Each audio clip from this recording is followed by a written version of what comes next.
Assalamualaikum warahmatullahi wabarakatuh. Selamat malam pemirsa, bertemu kembali di dalam program Belajar Islam.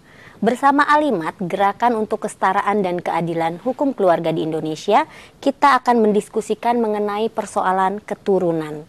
Ini menjadi persoalan yang penting mengingat banyak sekali diskusi di masyarakat kita, pertanyaan-pertanyaan menyangkut persoalan seputar keturunan ini. Nah, untuk mendiskusikan soal ini, saya punya dua narasumber. Yang pertama adalah narasumber yang tidak asing lagi bagi pemirsa tentunya karena pernah juga menjadi narasumber Alimat pada beberapa episode sebelumnya.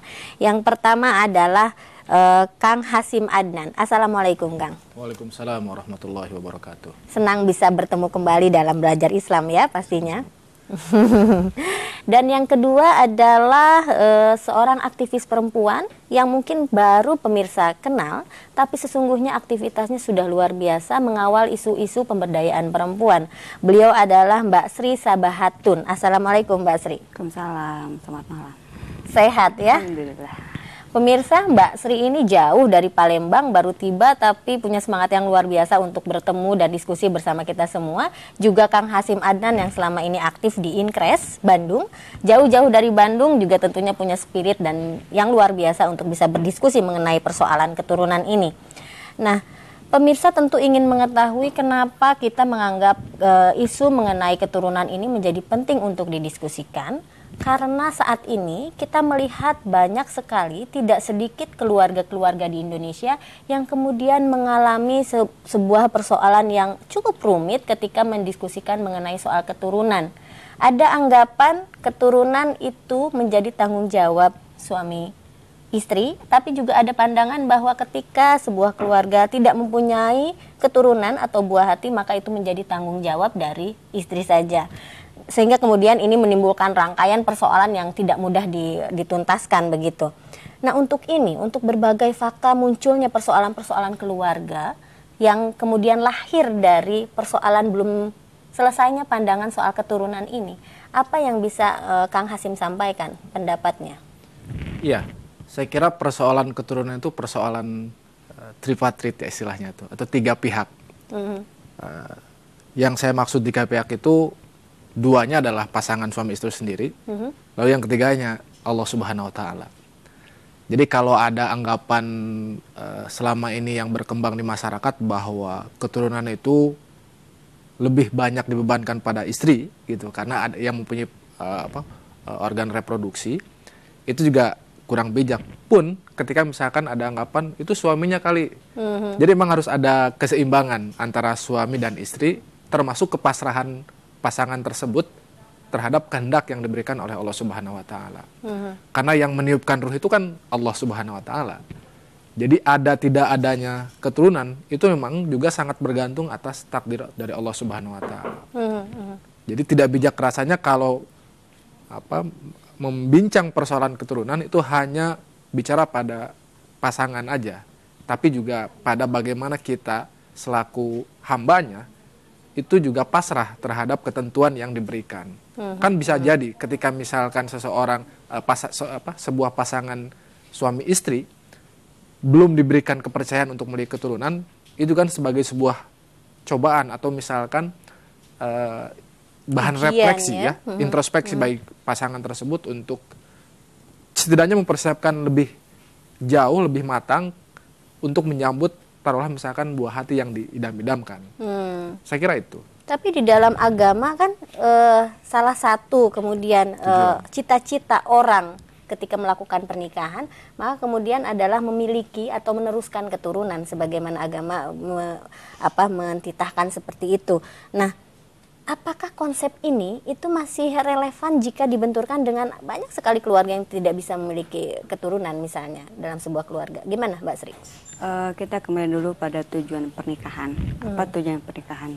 Tujuan pernikahan adalah menciptakan keluarga yang sakinah, mawaddah, warahmah dengan ketenangan, kedamaian, kedua laki dan perempuan yang dua jenis kelamin bisa bersatu, dan dari situ diharapkan terjadi keturunan.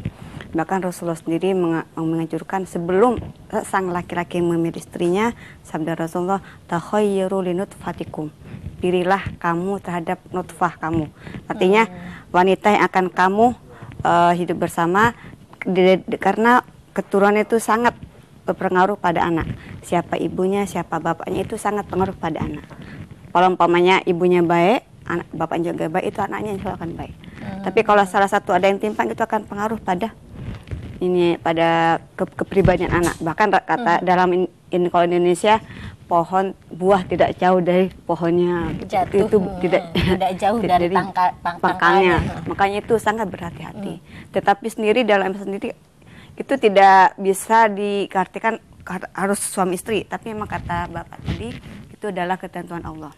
Tetapi kalau kita lihat dari kaji dalam Quran maupun dalam hadis, kita lihat ceritanya Nabi Zakaria. Nabi Zakaria dalam surat Maryam mengatakan, A'udzu minasyaitonir rajim, beliau berdoa, qala rabbi inni wahanal azmu minni washta'ala ra'su syaiba wa lam akum bidu'a'i rabbi syakiya wa inni khiftul mawaliya min wara'i wa kanat imra'ati akira fahab li min ladunka waliya yarithuni wa yarithu min ali yaqubu rabbi radiya. Artinya yaitu ketika Nabi Zakaria berdoa kepada Tuhannya dengan suara yang sangat lembut. Nabi Zakaria berdoa, ya Tuhanku, sungguh tulangku sudah lemah dan kepalaku sudah penuh dengan uban, dan aku belum pernah kecewa dengan berdoa kepada Engkau, wahai Tuhanku. Dan sungguh aku khawatir terhadap kerabatku sepeninggalku, padahal istriku seorang yang mandul, maka anugerahkanlah aku seorang anak dari sisimu. Jadi Nabi Zakaria waktu itu keadaannya sudah beruban, istrinya malu, tapi dia masih semangat berdoa, ya Allah kasih saya anak. Dari segi logika mana mungkin orang yang sudah beruban punya keturunan, tapi beliau tetap punya semangat. Akhirnya keturunan itu yang mewariskan aku dan mewarisi dari keluarga Yakub, dan jadikanlah dia Tuhanku seorang yang diridhoi. Ternyata dengan doanya Nabi Zakaria barulah Allah memberikan seorang anak, bahkan anak itu Allah jadikan sebagai nabi. Artinya itu, wahai Zakaria, kami beri kabar gembira kepadamu dengan seorang anak laki-laki yang bernama Yahya, yang kami belum pernah memberikan nama seperti itu. Jadi ibaratnya di sini sebuah contoh, kita jangan putus asa. Sampai kakek-kakek, nenek-nenek tetap berusaha. Seandainya pun tidak ada, ya sudah, itu berarti takdir Allah. Jadi kita tidak boleh menyalahkan suami, tidak menyalahkan istri. Memang satu sisi kecewa, seorang pasti kecewa. Tapi di situ adalah cobaan, kita tetap berusaha. Bahkan kalau Rasulullah sendiri, kita lihat dari sejarahnya itu, Rasulullah istrinya ada yang mengatakan 6, ada yang mengatakan 9. Yang punya anak hanya dari seorang, dari Khadijah. Beliau punya anak 5. Dari istri yang lain tuh mereka tidak punya anak. Bahkan dari Aisyah yang katanya pernah dekat, tapi Rasulullah nggak masalah gitu. Tidak menuntut, tidak ada ceritanya Rasulullah tuh marah ke istrinya gara-gara istrinya nggak punya anak gitu. Bahkan diantara yang 5 orang anak dari Khadijah itu banyak yang meninggal ketika masih anak-anak. Yang paling kita kenal adalah Ali bin Abi Thalib, ya kan. Makanya dari situ sebetulnya kalau dari Islam itu tidak terlalu mempersalahkan, tidak perlu menyalahkan, terutama biasanya laki-laki menyalahkan perempuan. Ternyata setelah diperiksa yang salah laki-laki gitu. Makanya dari situ ya kita harus legowo seandainya pun tidak terjadi, tidak punya keturunan gitu. Bersemangat sekali, semakin menarik diskusi kita. Pemirsa, kami akan kembali sesaat lagi, tetaplah di Belajar.